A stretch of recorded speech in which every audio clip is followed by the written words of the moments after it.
ఓం సహనావవతు సహనౌ భునక్తు సహ వీర్యం కరవావహై తేజస్వినావధీతమస్తు మా విద్విషావహై. ఓం శాంతి శాంతి శాంతి. ఓం గురుర్బ్రహ్మా గురుర్విష్ణుః గురుర్దేవో మహేశ్వరః గురురేవ పరం బ్రహ్మ తస్మై శ్రీ గురవే నమః. ఓం ప్రపన్నపారిజాతాయ స్తోత్రవేత్రైకపాణయే జ్ఞానముద్రాయ కృష్ణాయ గీతామృతదుహే నమః. ఓం సచ్చిదానందరూపాయ విశ్వోత్పత్యాదిహేతవే తాపత్రయ వినాశాయ శ్రీకృష్ణాయ వయం నమః. హరి ఓం. శ్రీమద్భాగవతం దశమస్కందం 65వ అధ్యాయానికి వచ్చినాం.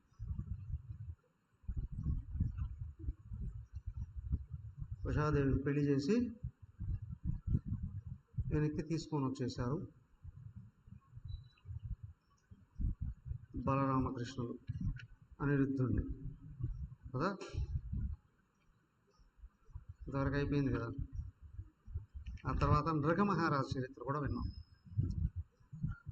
ఇక్ష్వాకు యొక్క కుమారుడైనటువంటి నృగుడు అనేటువంటి మహారాజు తెలియక చేసిన చిన్న దోషం వలన మహాత్ములకు కోపం రావడంతో ఏ విధంగా ఆయన భయంకరమైన కష్టాల పాలైపోయాడు. తర్వాత ఇప్పుడు బలరాముడు రేపల్లెకి వస్తూ ఉన్నాడు. చాలా రోజులై వాస్తవానికి శ్రీకృష్ణుడు తిరిగి రాలేదు. మళ్ళీ ఆయన అక్కడి నుంచి వెళ్ళిపోయాడు. మళ్ళీ రాలేదు ఆయనకి. రేపల్లె కానీ బృందావనం కానీ ఇటువైపు రానేలేదు శ్రీకృష్ణుడు. ఒకసారి ఉద్ధవుడిని పంపించాడు, ఒకసారి అక్రూరుడిని పంపించాడు. కానీ ఇప్పుడు బలరాముడు వస్తూ ఉన్నాడు.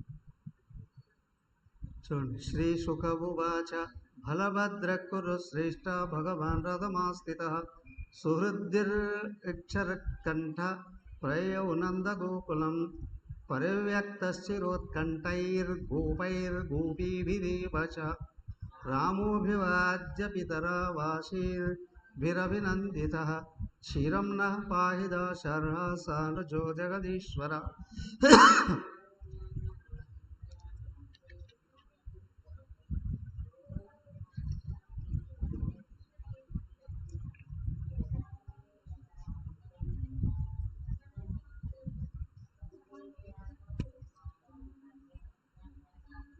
విశ్రాంతం సుఖమాసీనం బప్రచ్య పర్యుపాగతాః పృష్టాస్యానామయం స్వేషు ప్రేమ గద్గతయా గిరా కృష్ణే కమలపత్రాక్షే సన్యస్తాఖిల రాధసః.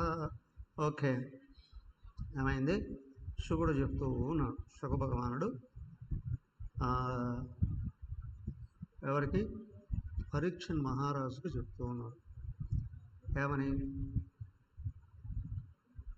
బలభద్ర కురుశ్రేష్ఠ భగవాన్ రథమాస్థిత. కురుశ్రేష్ఠ కురువంశంలో శ్రేష్ఠుడైనటువంటి పరీక్షణ్ మహారాజా, బలభద్రుడు ఒకనొక సమయంలో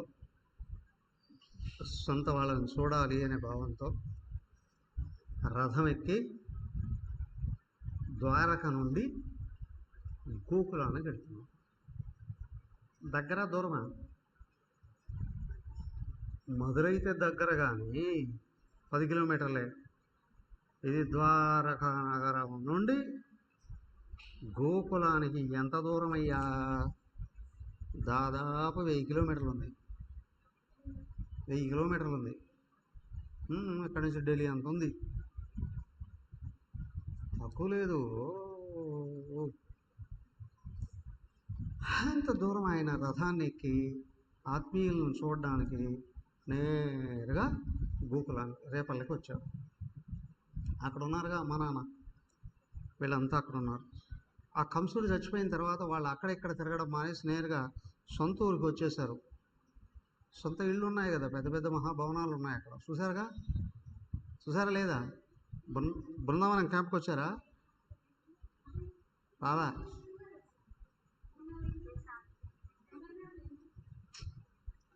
ఒకటే ఒక చిన్నది, అది వేరేది. ఆయన తర్వాత వచ్చినటువంటి ప్రదేశం చూసాం. కానీ ఆయన సొంత ఊరు రేపల్లె ఉంది, లేదు 20. ఆ రేపల్లెలో చాలా పెద్ద ఇల్లు ఉంది. ఎక్కడ పూతన సంహరణము ఇవన్నీ జరిగినటువంటి ప్రదేశం ఉంది. మొట్టమొదట వసుదేవుడు తీసుకొని వచ్చి యశోదమ్మ పక్కన వదిలేసి వెళ్ళిపోతాడు కదా, ఆ ప్రదేశం. అక్కడికి వచ్చేసి వాళ్ళందరూ అక్కడికి వచ్చి నివసిస్తున్నారు. ఇప్పుడు నేరుగా ఆయన రేపల్లకి వచ్చేసాడు. వస్తూనే ఎవరు కనిపించారు? సొంత ఇంటికి వచ్చేసాడు కదా. వాళ్ళ అమ్మ నాన్న, అప్పుడు పెంచిన తల్లిదండ్రులు ఉన్నారు కదా, యశోదానందులు, వాళ్ళు కనిపించారు. పరిగెత్తుకుంటూ వచ్చి కౌగులించుకున్నారు. వాళ్ళ అమ్మ నాన్నకు నమస్కారం చేశాడు. వాళ్ళు అత్యంత ప్రేమతో ఆయన్ని తీసుకుని ఒళ్ళో కూర్చోబెట్టుకున్నారు. ప్రేమగా మాట్లాడారు. అప్పుడు వాళ్ళు అడిగారు, బలరామ, నువ్వు మహానుభావుడివి, మహాత్ముడివి, తెలిసింది కదా, నువ్వు శ్రీకృష్ణుడితో కలిసి మా దగ్గరికి వస్తావనుకున్నాం, నీ వల్ల మేము రక్షించబడుతూ ఉన్నాం అనా, నీ వల్ల మేము సుఖంగా బతకగలుగుతూ ఉన్నాం అవురా అని ఆయనతో మాట్లాడుతూ పెంచిన పిల్లలు తల్లిదండ్రులు కదా, అత్యంత ప్రేమతో అక్కడ తీసుకొని ఒళ్ళో కూర్చోబెట్టుకొని మాట్లాడుతూ ఉన్నాను. వాళ్ళతో కొద్దిసేపు మాట్లాడారు. ఈ లోపల గోపాలురందరూ వచ్చి వాళ్ళ దగ్గరికి వెళ్ళారు. వాళ్ళతో కొద్దిసేపు సరసరాలతో ఆ గోపాలుడితో వాళ్ళు భయంగా దూరతనంగా నిలబడుతున్నారు. అప్పుడు వాళ్ళతో పాటు వీళ్ళు కూడా గోపాలుడు పిల్లలేమో అని అనుకున్నారు. తర్వాత తెలిసింది, ఆ కంసుని చంపేసిన తర్వాత వీళ్ళు ఎంత గొప్పవాళ్ళు అనేటువంటి విషయం, వసుదేవుడు పుత్రులు అనే విషయం తెలిసింది, మహారాజులు అనేది తెలిసింది. తర్వాత భయంగా దూరంగా ఉంటే వాళ్ళ మీద జోకులు వేస్తూ హాస్యోక్తులు వాడుతూ వాళ్ళని ప్రేమగా ఆయన దగ్గర తెచ్చుకొని వాళ్ళతో మాట్లాడుతూ అట్లా కొద్దిసేపు గడిపాడు. తిరిగి వెళ్ళిపోయి లోపల ఇంటికి వెళ్ళి భోజనం చేసి కొద్దిసేపు శాంతి తీసుకొని మళ్ళీ బయటకు వచ్చి వీళ్ళతో కలిసి తిరగడానికి ప్రయత్నం చేస్తూ ఉన్నాడు. ఏమైంది? 7 కచ్చిన్నో బాంధవ రామ సర్వే కుశలమాసతే కచ్చిస్మరదనో రామ యూయం దారసుతాన్వితా దిష్ట్యా కంసోహద పాపో దిష్ట్యా ముక్త సుహృజ్జనా నిహత్య నిర్జిత రిపువన్ దిష్ట్యా దుర్గం సమాశ్రిత గోప్యోహ సంత్యపప్రచ్చు రామ సందర్శనాదృత కచ్చిదాస్తే సుఖం కృష్ణ పురస్త్రీజన వల్లభ కచ్చిస్మరతి వా బంధున్ పితరం మాతరం చ సహ అప్యసో మాతరం ద్రష్టుం సహృదప్యాగమిష్యతి అభివాస్మరంతే స్మాకం అనుసేవా మహాభుజః మాతరం పితరం భ్రాతॄన్ పతీన్ పుత్రాన్ శ్వశ్రూరపి యదర్తే జహిమాదాశార్హ దుస్త్యజాన్ స్వజనాన్ ప్రభో తానః సద్యః పరిత్యజ్య గతం సంచన్న సౌహృదః కథం ను తాదృశం స్త్రీభిః నస్యద్ధీయేత భాషితం కథన్న గృహ్ణాత్యనవస్థితాత్మనో వచ కృతజ్ఞస్య బుధా పురస్త్రియః. ఆ విధంగా జరుగుతూ ఉంది. ఆయన వాళ్ళందరితో హాయిగా మాట్లాడుతూ వాళ్ళందరూ కలిసి మొత్తం అక్కడంతా తిరుగుతూ ఉన్నారు. వాళ్ళు ఇక కొంచెం స్వేచ్ఛ కలిగింది గోపాలుడికి. తర్వాత ఆ గోపాలుడి భార్య గోపికలు అందరూ కూడా వచ్చారు. వాళ్ళందరూ వచ్చి ఈయన దగ్గర కూర్చొని ప్రేమగా మాట్లాడుతూ ఏమయ్యా, మమ్మల్ని పూర్తిగా మర్చిపోయారు అని అనుకున్నాము, మేము గుర్తున్నామా కదా, కదా. అప్పుడు చిన్నప్పుడు ఎన్ని రకాల కష్టాలు పడ్డాము, అవన్నీ మీ వలననే తొలగిపోయాయి. ఎంతోమంది రాక్షసులను చంపడానికి వస్తే మీరే వాళ్ళందరినీ రక్షించారు, బాగానే ఉంది. అవునా. తర్వాత ఈ గోపికలు ఉన్నారు కదా, వాళ్ళందరూ కొంచెం నిందారోపణలు చేయడం మొదలు పెడుతున్నారు. ఏమని? వాళ్ళకందరికీ ఈయన పరమ ప్రభువు శ్రీకృష్ణుడు. అవునా. అత్యంత భక్తితో సాకార ఉపాసన చేశారు. ఆయన సడన్గా మాయమైపోయాడు. అవరా వాళ్ళను వాళ్ళే నిందించుకుంటున్నట్టు, మేము అమాయకులము, పల్లెటూరు వాళ్ళము, మాకే తెలివితేటలు లేవు, అందుకని చెప్పి మేము అప్పుడు శ్రీకృష్ణుడు వెంటబడ్డాము. చిన్నవాడే కదా, శ్రీకృష్ణుడు వెంటబడ్డాము. అవునా. ఇప్పుడు ఆ శ్రీకృష్ణుడు ఏం చేశాడు? మమ్మల్ని అందరినీ మోసం చేసి వెళ్ళిపోయాడు. అవునా. మా ముఖం కూడా చూడకుండా మోసం చేసి వెళ్ళిపోయాడు కదా. అక్కడ పట్టణంలో నగరంలో తిరుగుతూ ఉన్నాడు కదా. అక్కడ ఉన్నటువంటి వాళ్ళందరూ, ఆడవాళ్ళు మగవాళ్ళు అందరూ కూడా బాగా తెలివైన వాళ్ళు. వాళ్ళెవరు ఆయన చేత మోసపోర్లే. అవునా. ఆయన అన్ని రకాల తెలివితేటలు కలిగిన వాడు, అన్ని రకాల అందశబ్దాలు కలిగిన వాడు. మాకు తెలిసి అక్కడ ఉన్న వాళ్ళందరూ కూడా ఆయన చేత కంపల్సరీగా మోసపోయే అవకాశం ఉంది కదా. సో ఇలాగా అంటూ మాట్లాడుతూ బోర్ని ఏడ్చేశారు. అవునా. లోపల ప్రేమపూరితమైన భక్తి ఏదైతే ఉందో ఆయన మా దగ్గర లేడే అనే వేదన కదా. ఎక్కడ నిజంగా భక్తి ఉందో, ప్రేమపూరితంగా విమర్శ వచ్చిన దుష్ట భావాలు రావు లోపల నుండి. చెడు చేయాలి అని, మమ్మల్ని మోసం చేసావనో, మమ్మల్ని వదిలేసావనో, అయ్యావనో అవి రావు. ఎందుకంటే ఈ వ్యతిరేక భావాలు కానీ వస్తే ఏమవుతుంది అనంటే, పైకి మాట్లాడేమో మాకు దగ్గర లేరు అని మాట్లాడుతూనే లోపల ఆలోచిస్తారు ఏమని, మాకు దగ్గర ఉండకూడదని. అవునా. చెడు కోరేటువంటి పరిస్థితులు ఉంటాయి కదా. అది లేదు ఇక్కడ. ఆయన మాకు దగ్గరగా ఉండాలి అనేటువంటి భావం ఏముంది, మాకు ఆయన దూరం కాకూడదు అనేటువంటి భావం ఉంది. కాబట్టి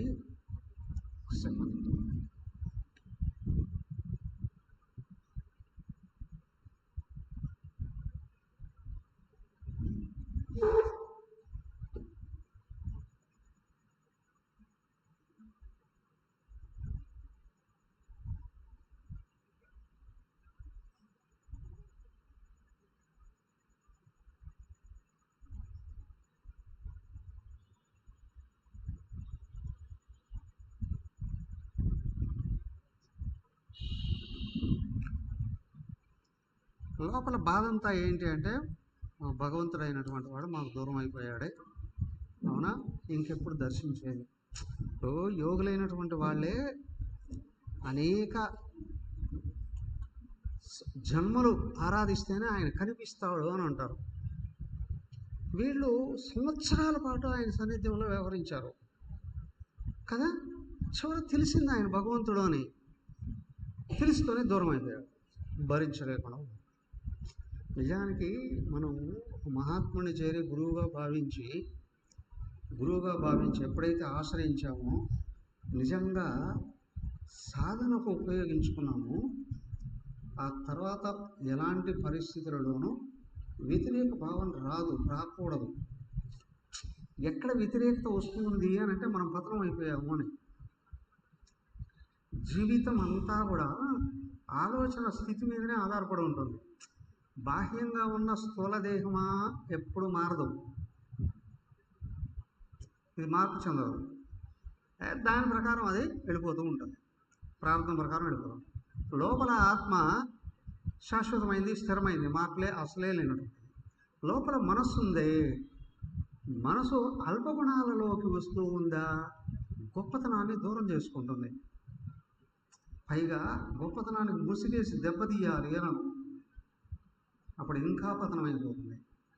అదే భగవంతుడిని ఆశ్రయించి లోపల ఉన్నత లక్షణాలు గుణాలుగా తిరుగుతూ ఉన్నాయా? కనిపించే బ్రహ్మాండం అంతా భగవంతుడే అని తెలుస్తుంది. ఆ భగవంతుడే నా గురువుగా నాకు వ్యక్తమయ్యాడు అనే విషయం లోపల అంతరాలలో నుండి మొత్తం 3 శరీరాలు నిండిపోతుంది. 3 శరీరాలు నిండిపోతాయి. ఎక్కడ ఇది కలుగుతూ ఉందో అప్పుడు గురువుని చూస్తూనే భగవంతుడు గుర్తొస్తాడు.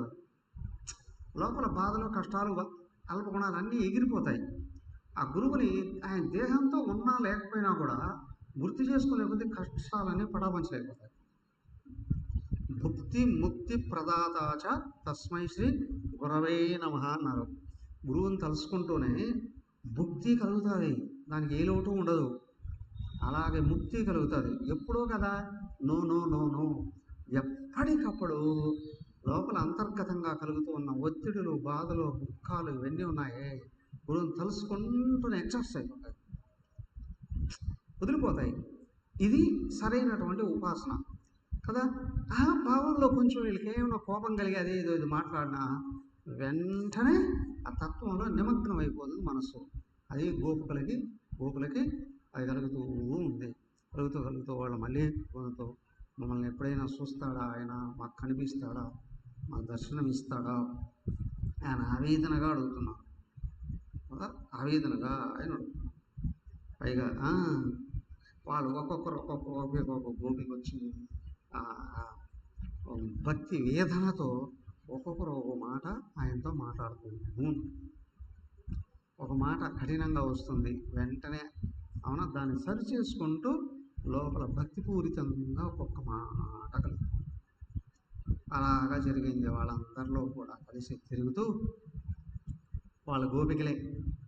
ఆయనతో ఎంత మాట్లాడినా బలరాముడితో దూరంగానే ఉంటారు, తగలను ఆయన దూరంగానే ఉంటారు. వీళ్ళ గురంతా వాళ్ళకు ఇష్టదైవము, గురువు, సర్వస్వమైన శ్రీకృష్ణుడి మీదనే కదా. వాళ్ళందరూ కొద్దిసేపు అట్లా మాట్లాడుతూ మళ్ళీ వాళ్ళు ఒక్కొక్కరు పట్టుకుంటూ ఏడ్చుకుంటూ ఈయనకి అన్ని నివేదించుకున్నాం. అయిపోయింది. అయిన తర్వాత ఏమైందయ్యా, ఈయనతో గడిపి మొత్తం ఆ ప్రదేశాలన్నీ తిరిగారు చాలా రోజులు. వాళ్ళు ఒకడొకటి ఒక ప్రదేశానికి వెళ్ళి ఒక్కొక్కటి గుర్తు చేసుకున్నారు. ఏమిటి అంటే ఎక్కడెక్కడ ఏ భయంకరమైన రాజులు, ఇది రాక్షసులు వీళ్ళకి ఎదురయ్యారు, వాళ్ళందరినీ కృష్ణుడు ఏ విధంగా సంహరించాడు, కొంతమందిని బలరాముడు సంహరించాడు, వీళ్ళ ఆ కష్టాల నుండి బయటపడిపోయారు. ఇవన్నీ తలుసుకుంటూ 2 నెలలు గడిచిపోయిందంట. చైత్రం, వైశాఖం 2 మాసాలు వెళ్ళిపోయింది. చైత్రం, వైశాఖం, ఏప్రిల్, మే 2 నెలలు పూర్తయిపోయిందంట. పూర్తయిపోయింది. ఆయన తర్వాత ఏమైంది, నెమ్మదిగా వీళ్ళతో కలిసి తిరుగుతూ ఉంటే ఒకసారి వీళ్ళకు అంటారు కదా, అందరూ కలిసారంటే ఏం చేస్తారు, విందు చేసుకుంటారు కదా. ఆ విందులో సేవించడం కొరకు రకరకాలైనటువంటి పదార్థాలని, ద్రవ్యాలని ఆయన వరుణదేవుడు అవునా ఆయన స్వర్గలోకం నుండి పంపించారు వీళ్ళకందరికీ. అవన్నీ సేవించారు. వీళ్ళు హాయిగా అవి తింటూ తాగుతూ మొత్తం కొద్ది రోజులు 2 నెలలు అక్కడ గడిపేసిన తర్వాత ఆయన తిరిగి ఇంటికి వెళ్ళిపోయారు కదా. ఏమైంది అప్పుడు 22 చూడండి. స్రగ్వేక కుండలో మత్తో వైజయంత్యాచమాలయ స్వేద ప్రాళేయ భూషితం స ఆజుఖావయము నిజం వాక్యమనాదృత్య మత్త ఇత్యపగత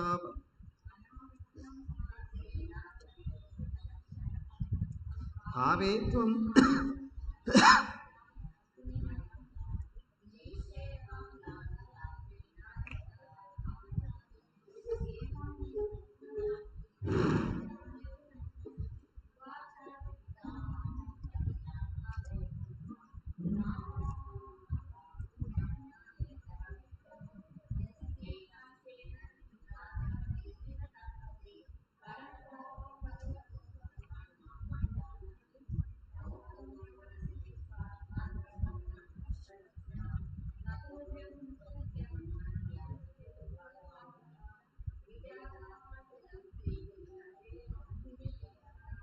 కామం విహృత్య సలిలాదుత్తేర్ణాయాసితాంబరే భూషణాని మహార్హాణి దదౌ కాంతిం శుభం సృజం వసిత్వా వాసలీనీతే తేజేశ్వలంకృతో లిప్తో మహేంద్ర యువవారణ. తర్వాత ఆయన ఏం చేశాడో చక్కగా అక్కడికి అవన్నీ బాగా హాయిగా ఎంజాయ్ చేశారు, తాగారు, ఒక విందులాగా చేసుకున్నారు. అయిపోయిన తర్వాత యమునా నదికి దగ్గరికి వెళ్ళాడు. యమునలో స్నానం చేయాలి అని అనుకున్నాడు. స్నానం చేయడానికి ప్రయత్నం చేస్తూ ఈయన మత్తులో ఉన్నాడు, కొంచెం తిని. ఎవరు? బలరాముడు మత్తులో ఉండి, యమునా నది కొంచెం దూరంగా ఉంది, అక్కడ దాకా వెళ్ళలేకపోతున్నాడు. యముననే పిలిచాడు, ఇట్లా రా.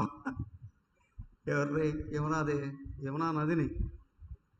యమునా నది రాలా. ఆయన కోపం వచ్చింది. ఆయన ఆయుధం ఎప్పుడు వెంటుంటుంది.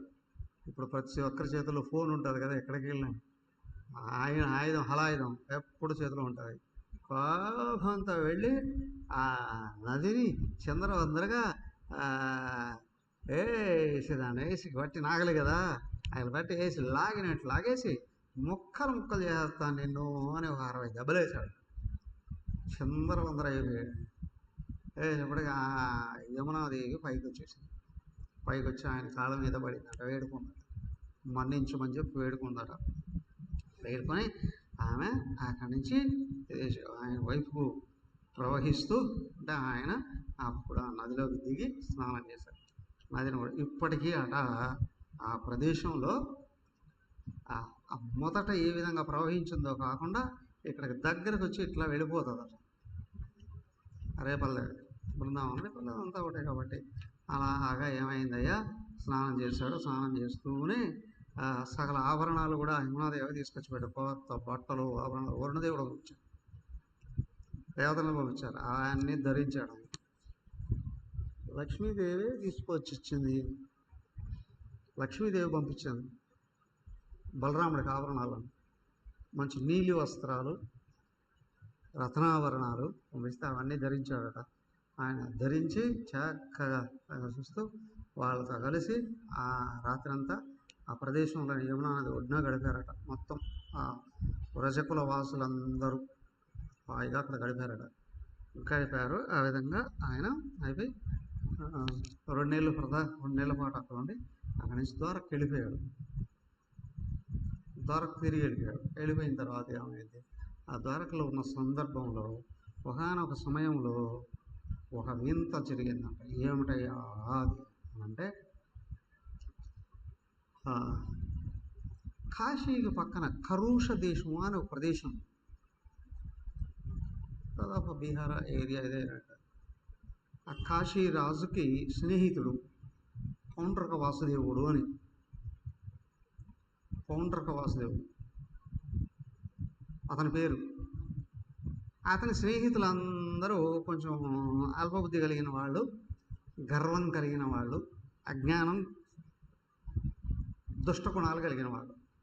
వాళ్ళందరూ వచ్చి పౌండ్రక వాసుదేవుడిని కలిసి ఈయన్ను పొగిడారట. పొగిడి ఏమన్నారు, అయ్యా పౌండ్రక, శ్లోకాలు చదవని చూద్దాం.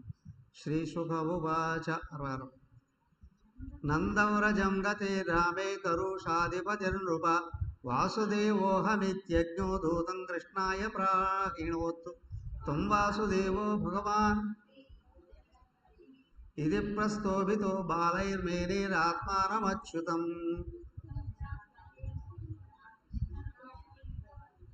ద్వారకాయాం యదా బాలో నృపో బాలకృతో బంతః దూతస్తు ద్వారకామేత్య సభాయామస్థితం రవం కృష్ణం కమలపత్రాక్షం రాజసందేశమబ్రవీత్ వాసుదేవోవతీర్ణోహం ఏక ఏవ న చాపరః భూతానామనుకంపార్థం త్వం తు విద్యాభిధాం త్యజ యాని త్వమచ్ఛిన్నాని మౌఢ్యాద్వివర్షి సాత్వతః భక్త్యైవ మాం త్వం శరణం నో చేద్దేహి మమావహం.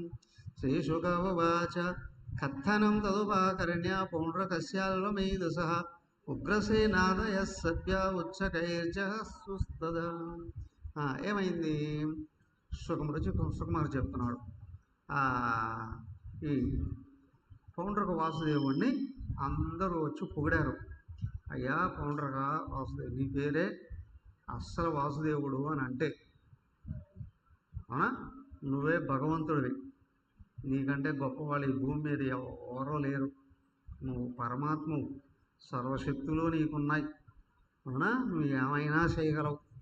నీ పేరు పెట్టుకునే ఆ ద్వారకలో ఒక అతను, ఒక అల్పుడు, తెలియలేనివాడు, శక్తి లేనివాడు, నీ పేరు పెట్టుకొని తిరుగుతూ ఉన్నాడు. ఎలాగైనా సరే నువ్వు అతని అహంకారాన్ని, మదాన్ని అణిచి అతను పెట్టుకున్న పేరు మార్పించాలి. ఎవరిని? శ్రీకృష్ణుని.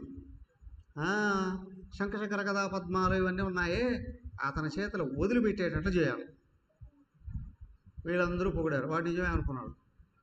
నిజమే అనుకుని ఏం చేశాడు, ఒక దూతను పిలిచి నేరుగా ద్వారకకి వెళ్ళి, ద్వారక అక్కడ ఆ శ్రీకృష్ణుడికి చెప్పుకో, భూమి మీద వాసుదేవుడు అంటే ఒకడే ఉండాలి, అది నేనే దేవుడిని, నేనే భగవంతుడిని, నువ్వు కావాలి అని, అవునా, ఆ పేరు పెట్టుకున్నావు వాసుదేవుడు అని, పేరు వదిలేయాలి, నీ చిహ్నాలన్నీ వదిలేయాలి, నువ్వు నాకు సారీ చెప్పాలి, క్షమాపణ అడగాలి, లేకపోతే నేను చంపేస్తా. ఎవరు? ఈ పౌండ్రక వాసుదేవుడు అక్కడికి బెదిరింపు ఉత్తరాన్ని పంపించాడు. నేరుగా ఒక వ్యక్తిని ఇచ్చే పంపించాడు. వాడు వచ్చాడు, నేరుగా సభలో ఉన్నాడు కృష్ణుడు. సభలో ఉండేటప్పుడు వాడు వచ్చి, అయ్యా, మా అయ్యవారు పౌండ్రక వాసుదేవుడు నీకు ఒక హెచ్చరిక పంపించాడు, అవునా, నువ్వు నకిలీ వాసుదేవుడు అట,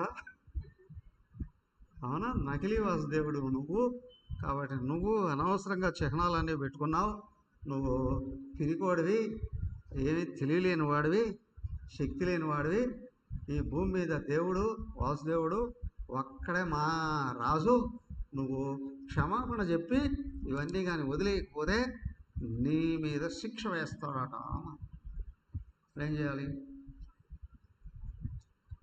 ఈయన అన్నాడు, చెప్పకుండా ఉంటాడా ఇక్కడ? అవునా, ఆయన అన్నాడు, ఇదిగో వెళ్ళు, మీ పౌండ్రో కొడతో చెప్పు. వాడు అవన్నీ చెప్తూ ఉంటే సభలో వాళ్ళందరూ నవ్వారట.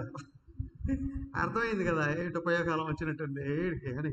వాళ్ళందరూ నవ్వడం ఆపిన తర్వాత శ్రీకృష్ణుడు ఆ దూతతో ఈ విధంగా చెప్తూ ఉన్నాడట, ఓ మూఢుడైన పౌండ్రక, నువ్వు చెప్పినంత మాత్రాన నా దగ్గర ఉన్నటువంటి చిహ్నాలు నా పేరు పోయేటివే కాదు, ఏదో నేను వస్తా కదా, నీ అంత చూస్తా, అవునా, అందరూ చూస్తూ ఉండగానే నీ శవాన్ని రాబందులు పీక్కు తింటాయి, అవునా, పీక్కుతుంటాయి, నీకు పోయే కాలం వచ్చింది, కుక్కలు నక్కలు అన్నీ పీక్కు తినే కాలం నీకు వచ్చింది అని చెప్పుకో, శీఘ్రంగా నేను వస్తున్నాను అని చెప్పేసి ఆ దూతను పంపించేశాడు.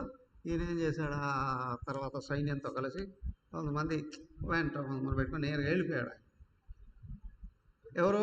శ్రీకృష్ణుడు వెళ్ళేటప్పుడు అతను ఎక్కడ ఉన్నాడు? కాశీలో ఉన్నాడట. కాశీరాజు అతనికి స్నేహితుడు అని అనుకున్నాం కదా, ఆ స్నేహితుడి దగ్గర ఉన్నాడు. ఈయన తెలిసి నేరుగా కాశీ మీదకి వెళ్ళిపోయి యుద్ధాన్ని ప్రకటించాడు. ఎవరు? కృష్ణుడు వెళ్ళినప్పుడు వాడు ఆ కాశీరాజు సహాయంతోనే ఆల్రెడీ అక్కడికి వచ్చేప్పుడు సైన్యంతో వస్తాడు కదా, 2 అక్షోహిణీల సైన్యాన్ని తీసుకొని ఊరు బయటకు వచ్చాడట కృష్ణుడి మీదకి. ఈ లోపల ఈ కాశీరాజు ఉన్నాడే, ఆయన కూడా ఇంకా కొంచెం సైన్యం తీసుకున్నాడట, 3 అక్షోహిణీల సైన్యం తీసుకున్నాడట. తీసుకొని వచ్చి ఈ పౌండ్రకుడికి సహాయంగా కృష్ణుడి మీద యుద్ధాన్ని ప్రకటించాడు. 5 అక్షోహిణీల సైన్యంతో వాళ్ళు వచ్చారు కదా, అప్పుడు మళ్ళీ బెదిరించడానికి ప్రయత్నం చేస్తున్నాడు. వాడు కూడా చక్కతో ఇవన్నీ చేసి పెట్టుకున్నాడట. ఏవి? శంఖం, చక్రం, గద, నెమలిక, ఇవన్నీ తయారు చేసుకొని వాడు అవన్నీ పెట్టుకొని బయటకు వచ్చాడట. బయటకు వస్తే ఒక మణి కూడా తయారు చేసుకున్నాడట, కౌస్తుభ మణి అని. మణి కూడా తయారు చేసుకొని అది వక్షస్థలం మీద శ్రీకృష్ణుడికి సహజంగా ఉంటుంది, వీడు తయారు చేయించుకొని అంటించుకున్నాడట, ఒంటికి అంటించుకున్నాడట. చాడు అన్నీ పట్టుకొని బయటకు వచ్చాడు వాడు. దాన్ని శ్రీకృష్ణుడు చూశాడు. వాడిని చూసేటప్పటికి ఏమైంది, ఎవడు నకిలీ? వాడు అంటాడు కృష్ణుడే నకిలీ అని. నకిలీ వాసుదేవుడు నువ్వు. భయంతో నువ్వు కానీ వదిలిపోయకపోతే నేను చంపేస్తున్నాను వాడు అంటాడు. ఈ కృష్ణుడికి నవ్వు వచ్చిందట. నవ్వి అవునా వాడి మీదకి యుద్ధానికి వెళ్ళాడు. ఆయన చెప్పాడు, ఒరే వాసుదేవుడు అని నేను పేరు పెట్టుకోలేదు, మా నాన్నగారు వసుదేవుడు కాబట్టి వసుదేవుని కొడుకుని వాసుదేవుడు అన్నారు. ఈ ఆవరణాలు శంఖచక్ర కథలు నేను చేయించుకోవాలి ఇలాగా, అవన్నీ సహజంగానే వచ్చాయి. కానీ నీకు పోయే కాలం వచ్చి ఈ విధంగా నా మీదకి దాన్ని ప్రకటించినట్టున్నావు. ఇదిగో అని చెప్పి యుద్ధం ప్రకటించి 5 అక్షోహిణీల సైన్యాన్ని మొత్తం చంపేసి 5 అక్షోహిణీల సైన్యం చచ్చిపోయింది. చచ్చిపోతే ఇప్పుడేంటి, వీడున్నాడు కదా, కొండ కూడా ఉన్నాడు కదా, ఏం చేశాడు, వాడిని కూడా చంపేశాడు. వాడు మిగిలిస్తారా, ఈ పౌండ్రక వాసుదేవుడిని కూడా చంపేశాడు.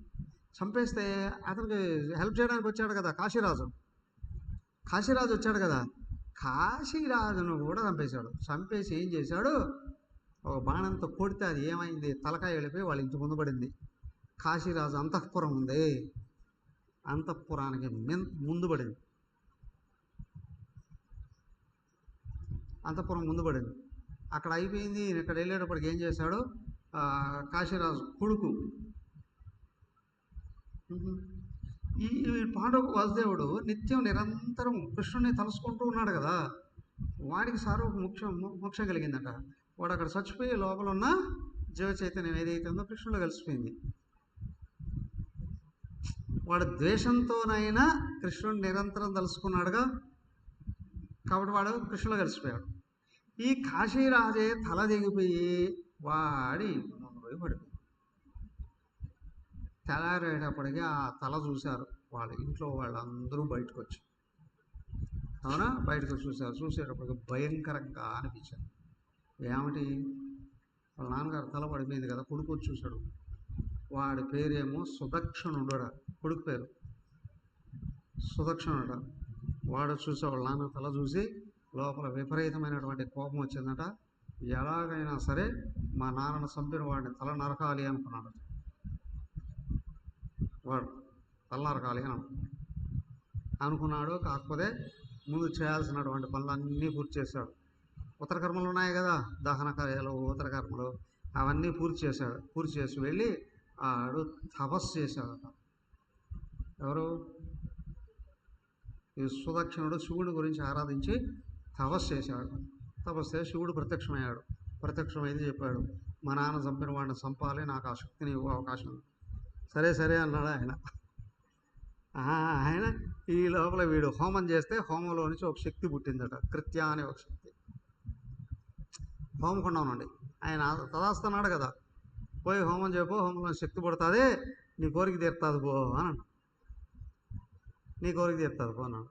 తీరుతుంది ఒక శక్తి పుట్టింది. ఆ శక్తిని వచ్చి సరెండర్ అయ్యి ఆదేశించమంది. ఎందుకోసం నన్ను సృష్టించావు, ఏం చేయమంటావు చెప్పు అని చెప్పాడు. అక్కడికి వెళ్ళి శ్రీకృష్ణుడు చంపేసిరావు. ఈ శక్తి నేరుగా వెళ్ళిపోయి ద్వారక మీద పడింది. ద్వారక చుట్టూ ఉన్న జనాలందరూ చంపేస్తుంది. భయంకరమైన అగ్నిగోళంగా మారి మొత్తం ద్వారకనంతా దహించి పారేస్తుందట. ఈ ద్వారకలో ఉన్న వాళ్ళందరూ పరిగెత్తుకుంటూ కృష్ణుడి ఇంట్లోకి వెళ్ళారు. కృష్ణుడి ఇంటికి వెళ్ళి అక్కడ ఏం చేశారు, కృష్ణుడికి చెప్పారు, అయ్యా ఏదో భయంకరమైన అగ్ని వచ్చి ద్వారక మీద పడింది, దహించి పారేస్తుంది, కృష్ణాను వేదిక్కు అని, మీరు భయపడకండి అన్నారు. ఆయన నేరుగా వచ్చి ఆ శక్తిని ఒక్కసారి కోపంగా చూశారు. ఆ శక్తి నీరు గారిపోయింది.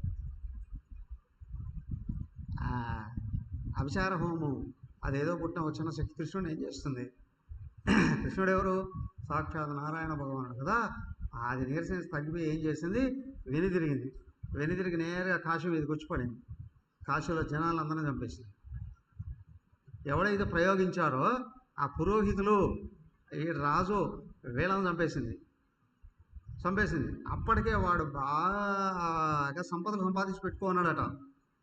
మహా మేడలు, సభాభవనాలు, షాపులు ఇవన్నీ ఉంటాయి కదా, పురద్వారాలు, కోటబురుజులు, ధాన్యాగారాలతో సహా, కోశాగారంతో సహా, అన్నశాలలు అన్నిటినీ దహించేసింది. మొత్తం ఒక మాటలో వాడి రాజ్యాన్ని పూజ్యం చేసేసింది. సంపూర్ణంగా పూజ్యం చేసేసి అది కూడా మాయమైపోయిందట. ఆ విధంగా పౌండ్రక దాసుదేవుడు అతనికి సహాయం చేసినటువంటి ఈ కాశీరాజు రాజ్యంతో సహా సర్వం నాశనం. అలా అయిపోయిన తర్వాత ఇంకేమైందయ్యా? ఏమైంది అని అంటే, బలరాముడు ఎక్కడున్నాడు ఇప్పుడు? ద్వారకలో ఉన్నాడు కదా.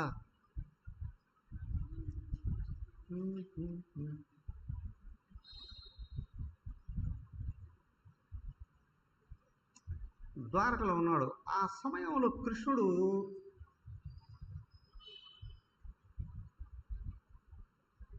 ఆ ప్రదేశంలో ఉన్నాడో లేడో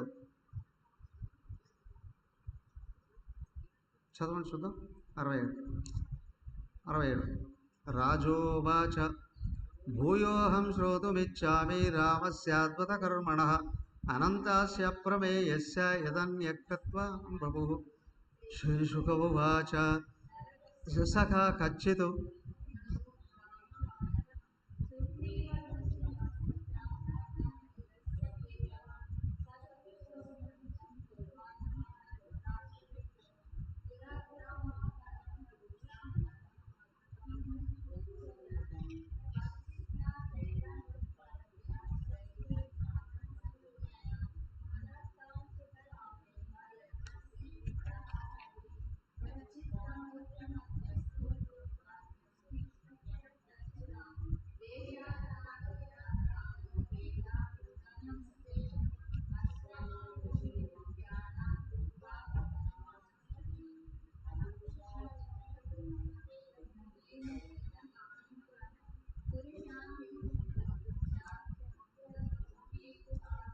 నిక్షిప్య చాప్యదాచ్ఛాలై వేషస్కారీవ కీటకం ఏవం దేశాన్ విప్రకుర్వన్ దోషయంస కుల స్త్రియ శ్రుత్వాసు లలితం గీతం గిరిం రైవతకం యయౌ.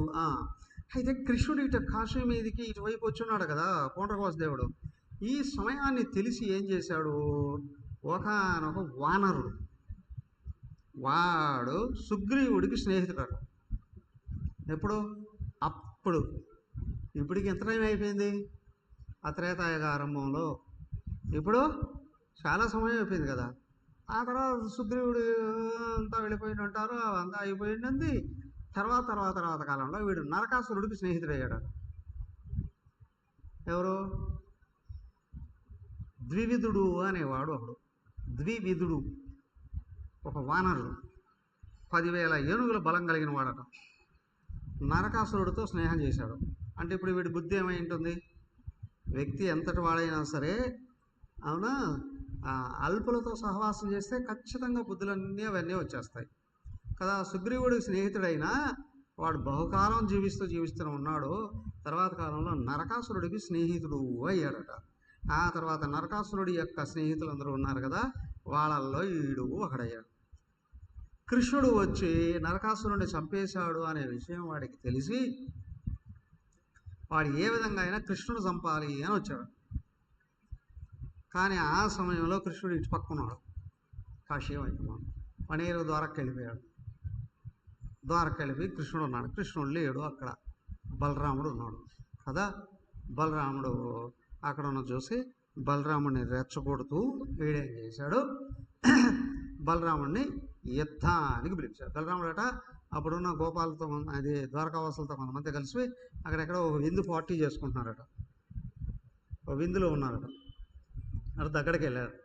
దగ్గరికి వెళ్ళిన తర్వాత ఆ విందు చేసుకుంటున్నటువంటి ఆ తినే పదార్థాలు, తాగే పదార్థాలు అవన్నీ ఉన్నాయి కదా, వీడు అక్కడికి వెళ్ళి అవన్నీ తీసి పగలగొట్టడం మొదలుపెట్టాడు.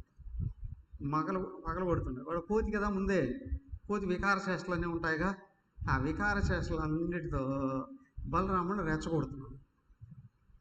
ఆ చుట్టూ ఉన్నటువంటి వాళ్ళందరినీ కూడా వేధిస్తున్నాడు. బలరాముడు ఎలాగైనా వీడిని మట్టు పెడదాం అనుకున్నాడు. కానీ ఈ లోపల ఏమైంది? వాడే పెద్ద పెద్ద పెద్ద పెద్ద చెట్లన్నీ, అదొక పెద్ద ఉద్యానం అన్నమాట, ఫామ్ హౌస్ లాంటిది, అవునా. దాంట్లోకి వెళ్ళి చెట్లన్నీ పీకి బలరాముడి మీద విసురుతున్నాడు. ఈ బలరాముడు అవి పట్టుకుంటూ ఉన్నాడు. వాటిని విరగొట్టి పక్కన వేస్తున్నాడు. పక్కన వేస్తున్నాడు. వాడు దొరకట్లే. ఆ ఉద్యానవనంలో చెట్లు మొత్తం బీక్ పారేస్తాడు. ఒక్కటి మిగలనివ్వకుండా అందరినీ తీసి పారేశాడు. పడగొట్టేసి ఇవన్నీ ఇరగొట్టాడు. ఇదంతా అయిపోయింది. ఇప్పుడు వీడికి ఏం దొరకలేదు కాబట్టి ఏం చేస్తున్నాడు, ఆ చుట్టూ ఉన్న కొండలు, రాళ్ళు, బండ్లు ఇవన్నీ తీసుకొని వచ్చి బలరాముడి మీద ఇస్తున్నాడు. ఆయన అవి కూడా పగలగొట్టేశాడు కదా. వీడు ఆగట్లే. పెద్ద మద్ది చెట్టు వీకాడట. మద్ది చెట్టు బలరాముడి దగ్గరికి తీసుకొచ్చాడు. ఆయన దాన్ని తీసి విరగవేసి ఏం చేశాడు, వీడిని వాయించాడు. పట్టుకోండి. ఆగలేదు. బలరాముడు పుట్టి తప్పించుకొని పరిగెత్తిపోతున్నాడు. ఎగిరి దూకెళ్తున్నాడు. చివరికి ఏమైందయ్యా, ఆ చెట్టు మది చెట్టు ఉందే, దాని ఆకులన్నీ రాల్చేసి దాన్ని తిప్పి పట్టుకొని బలరాముడి మీదకి ఎత్తాను. బలరాముడు దాన్ని తీసుకొని అంతా విరగొట్టి పక్కన పడేసి వీడి చేతులు రెండు పట్టుకున్నాడు. రెండు చేతులు పట్టుకొని వెనకాల కాలు వేసి ఆగాడితే వాడు ఒంటిలో ఎముకలు ఉన్నాయి, అవన్నీ పళపళని కర్ర విరిస్తే ఏ విధంగా అయితే విరిగిపోతాయో వాడు మొత్తం ఎముకలన్నీ విరిగిపోయి కుప్ప కూలాడు. రక్తం కక్కాడు. ఏమయ్యాడు ఇప్పుడు? అక్కడే పడి చచ్చిపోయాడు. ఎవరు? ద్వివిధుడు అనేటువంటి వానరుడు, రాక్షస స్నేహితుడు. వాడు ఆ విధంగా అక్కడ పడి చచ్చిపోయాడు. మరి వాడు చాలా కాలం నుంచి ఉన్నాడు. రాక్షసుల సహవాసం చేసి వాడు చెయ్యని దుర్మార్గాలు లేవట. వాడి చావు కోసం సకల లోకాల వాళ్ళు కూడా ఎదురు చూస్తున్నారు. అందరూ బయటకు వచ్చారట. ఎవరు? దేవతలు, సిద్ధులు, మునీంద్రులు వాళ్ళందరూ వచ్చి బలరాముడికి జయము, బలరాముడికి నమో నమః అని ఆయన పొగడతలతో నింపేస్తూ పై నుండి చక్కటి పువ్వులు, పెర్ఫ్యూమ్స్ అన్నీ సుగంధ ద్రవ్యాలతో సహా ఆయన మీద వర్షం కురిపించారు. ఆ విధంగా అది చేసి వాళ్ళందరి ప్రశంసలు పొంది బలరాముడు కూడా ఎక్కడికి వెళ్ళాడు? తిరిగి ద్వారకా నగరానికి వెళ్ళిపోయాడు కదా. అలాగా వెళ్ళిపోయారండి. వాళ్ళ కలిసి అక్కడ హాయిగా జీవిస్తూ ఉన్న సందర్భంలో ఇంకో విషయం జరిగింది. ఏమండి, ఇక్కడ జాంబవతికి కొడుకున్నాడా? సాంబుడు ఉన్నాడా? ఆయన ఇక్కడ దుర్యోధనుడి యొక్క కూతుర్ని ప్రేమించాడు. దుర్యోధనుడి కూతురు ఆమె లక్ష్మణ అనే ఆమెని ప్రేమించాడట. ప్రేమించి వాళ్ళిద్దరూ ఒకరినొకరు ప్రేమించుకొని వాళ్ళ సూచనలతో ఈయన ఏం చేశాడు, నేరుగా వెళ్ళిపోయాడు. అక్కడికి హస్తినాపురానికి వెళ్ళిపోయాడు. హస్తినాపురానికి వెళ్ళి ఆ అమ్మాయిని తీసుకొని రథంలో పెట్టుకొని ఎత్తుకొని వచ్చేస్తూ ఉన్న సందర్భంలో పట్టుకున్నారు ఆయన. చాలా భయంకరమైన యుద్ధం జరుగుతుంది. ఆ విషయం తెలిసి బలరామకృష్ణులు వెళ్ళిపోయారు. బలరాముడు ముందు వెళ్ళిపోయాడు. ఎక్కడికి? హస్తినాపురం మీదకి వెళ్ళిపోయాడు. సాంబుడిని విడిపించుకోరావడానికి. ఏం జరిగింది అప్పుడు తర్వాత చూద్దాం. హరి ఓం. సర్వే భవంతు సుఖినః, సర్వే సంతు నిరామయాః, సర్వే భద్రాణి పశ్యంతు, మా కశ్చిద్ దుఃఖభాగ్ భవేత్. ఓం శాంతి శాంతి శాంతి. హరి ఓం. శ్రీ గురుభ్యో నమః. హరి ఓం.